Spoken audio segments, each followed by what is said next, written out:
Hi everybody, it's Mena. Welcome back to my channel, or if this is the very first video that you're seeing of me, then welcome to my channel. Please be sure to hit the subscribe button down below if you didn't already. I post every day except for Tuesday and Friday afternoon sometimes. And today in this video, I'm going to read you guys Snow White and the Seven Dwarfs. So this is going to be a two-part video just because this book is pretty long, and I tried to make a one-part video, but it just was like a pain, and it just was like way too long. And I normally do make long videos here on YouTube now, but I didn't want to make it too long for you guys to get bored, so I'm going to make this a two-part video. So I'm going to get started.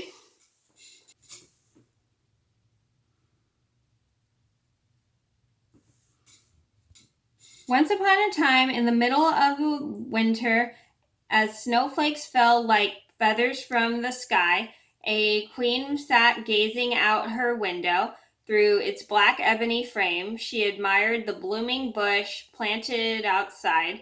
The pink of its blossoms looked so beautiful against the white snow that the queen thought, if only I had a child as white as snow, as pink as a blossom, and as black as the wood of the window frame.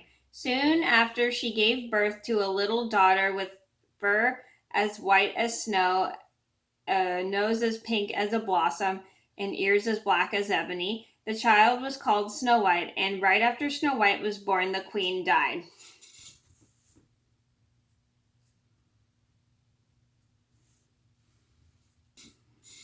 A year went by, and the king took another wife.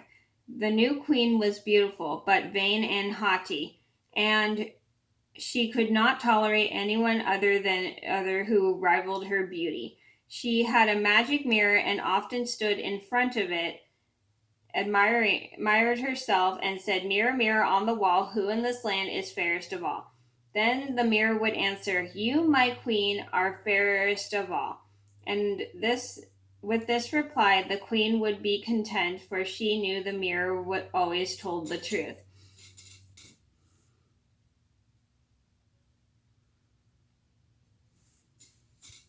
Time passed, and Snow White grew up and became more and more beautiful. She became as lovely as the day is clear, and more handsome than the queen herself. So one day, when the queen asked the mirror, "Mirror, mirror on the wall, who in this land is fairest of all?"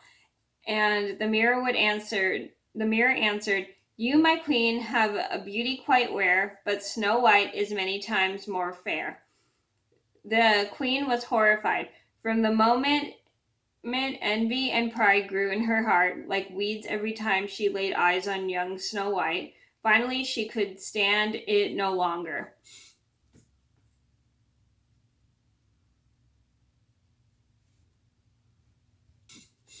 The queen summoned a huntsman and said, "Take Snow White away into the woods and kill her, for I can no longer bear the sight of her. When you return, bring me her heart so that I may have proof of the deed."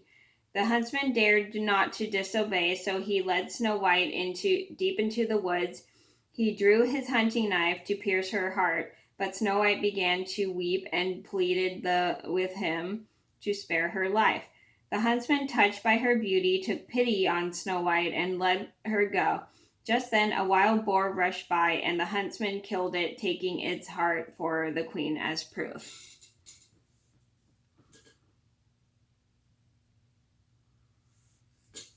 Poor Snow White was now all alone in the wild wood.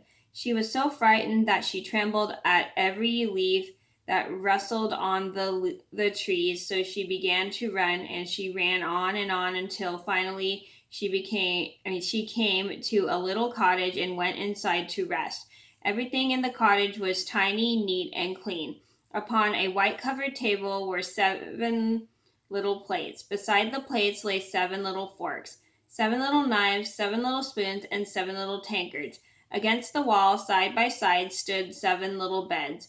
Snow White was so hungry and so thirsty that she took a bit of food from each of the 7 plates and a sip from each of the 7 tankards. When she had finished, she was so tired that she tried each little bed one by one. No single tiny bed fit quite right, so she lay across 3 all at once. That suited her perfectly, and she soon fell fast asleep.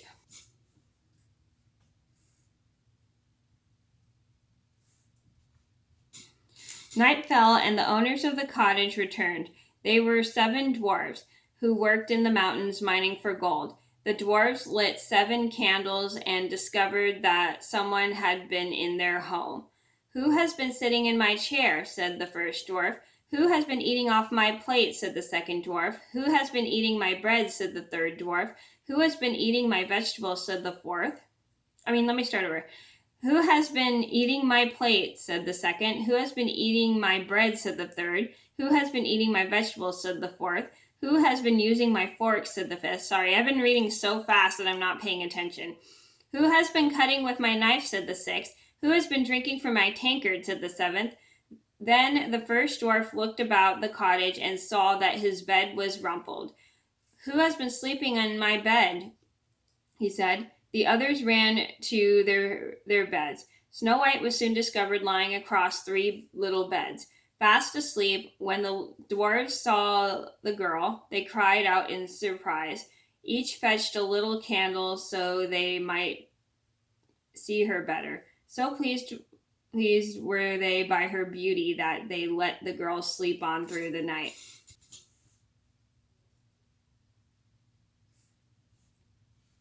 When the sun rose the next morning, Snow White awoke. How frightened she became when she saw the 7 little dwarfs.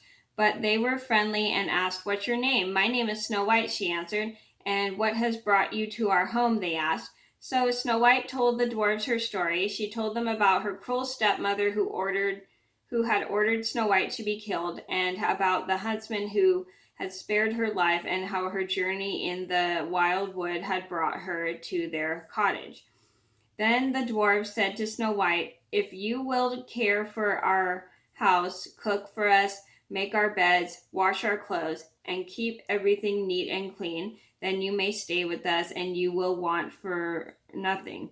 "Yes," Snow White agreed, "with all my heart." And so Snow White stayed with them and kept their house. The dwarves left early each morning to mine the mountains, and when they returned in the evening, their food was waiting for them. Snow White remained all alone that day, and the dwarves warned her to be careful. "Beware of your stepmother. She will soon discover that you are here. Do not let anyone in."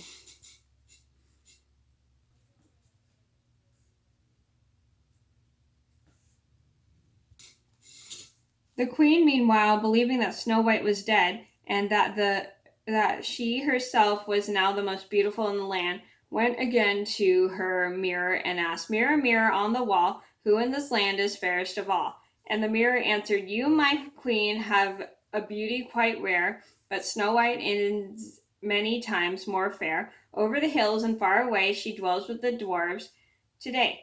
The evil queen was furious, for she knew that the mirror always spoke the truth, and she realized at once that the huntsman had deceived her. Once again, her thoughts were consumed by plots to kill Snow White. The queen would have no peace until she was again the most beautiful in the land. Excuse me, I'm sorry. At last, she came upon an idea. She painted her face and disguised herself as an old peddler woman so that she could not be recognized, then set out for the dwarf's cottage.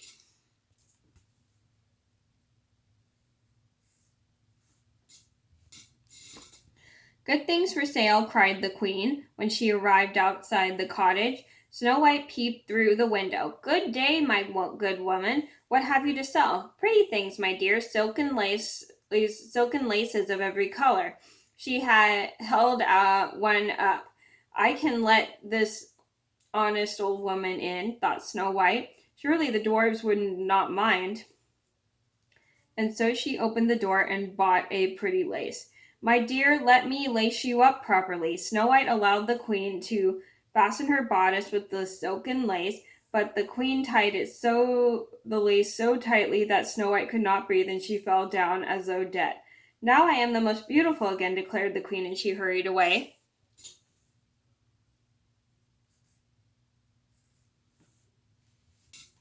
When evening came, the dwarfs came home and found Snow White lying upon the ground. They lifted her up and saw at once how tight the lace was tied and cut in two. Snow White drew a long breath and slowly came back to life.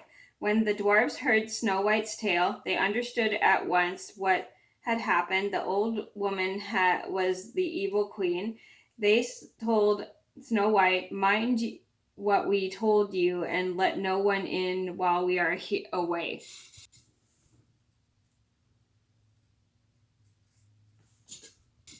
As soon as the wicked queen arrived home, she went to the mirror and asked, "Mirror, mirror on the wall, who in this land is fairest of all?" And the mirror answered, "You, my queen, have a beauty quite rare, but Snow White is many times more fair. Over the hills and far away she dwells with the dwarves today." When she heard this, the blood rushed to her head, and the queen realized that Snow White must have been brought back to life. "I will get her yet," she swore. So the queen made a poisonous comb and once again disguised herself, made the journey to the dwarves' cottage.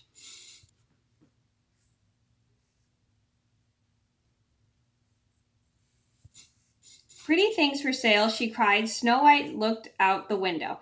"I must not let anyone in," she said. "Surely you are allowed to look," said the disguised queen. She held up the comb, beautiful but poisoned. "There can be no harm in just looking," thought Snow White when she saw the pretty comb, and so she opened the door and brought it. "My dear, let me comb your fur properly." Snow White allowed the queen to fix her fur with the poison comb. As soon as the comb had touched Snow White's ears, the poison began to work and she fell down as if dead. "Now you are done at last," declared the queen, and she hurried away. Luckily, the seven dwarfs soon came home and found Snow White lying upon the ground. They guessed that Snow White's evil stepmother had visited once again. They discovered the poison comb and drew it out, and Snow White immediately began to recover. One more time, they warned Snow White to open the door to no one.